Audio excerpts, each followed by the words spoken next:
Hearted குட்டிக்கதை Tamil சிறுகதை. சின்ன சிந்தனை. ஒரு சிறிய கிராமத்தில் குமார் என்ற சிறுவன் வாழ்ந்தான். அவன் வயது 7. குமாருக்கு நன்னேறி நல்ல பழக்கம் என்று ஒன்றும் தெரியாது. எல்லா விளையாட்டிலும் பங்கேற்க விரும்புவான். ஆனாலும் பழகுவதே சுமை என்று நினைத்தான். ஒரு நாள் பள்ளியில் ஆசிரியர் வகுப்பில் எல்லோருக்கும் ஒரு செயல் சொல்லினார். நீங்கள் வீட்டிலிருந்து ஒரு நல்ல பழக்கத்தை கொண்டு வர வேண்டும். அந்த நாள் குமார் வீட்டிற்கு போய் தாயிடம் கேட்டான். அம்மா, நல்ல பழக்கம் என்ன? நான் என்ன செய்ய வேண்டும்? அம்மா புன்னகை கொடுத்து, சின்ன செயல்கள்தான் பெரிய மாற்றத்தை கொண்டு வரும்.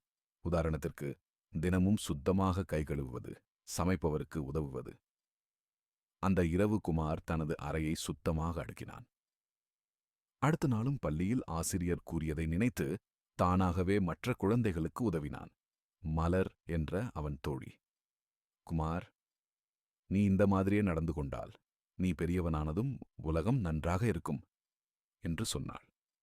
குமார் சிரித்து, சின்ன சின்ன செயல்கள்தான் பெரிய மாற்றத்தை கொண்டு வரும் என்று இப்போது எனக்கு புரிகிறது என்று கூறினான். கதைமுத்திரை. சின்ன முயற்சிகள் பெரிய மாற்றங்களை செய்யும். உங்களுக்கு இப்படித்தான் குட்டி கதைகள் பிடிக்குமா? வேறு கதைகளும் சொல்லலாமா?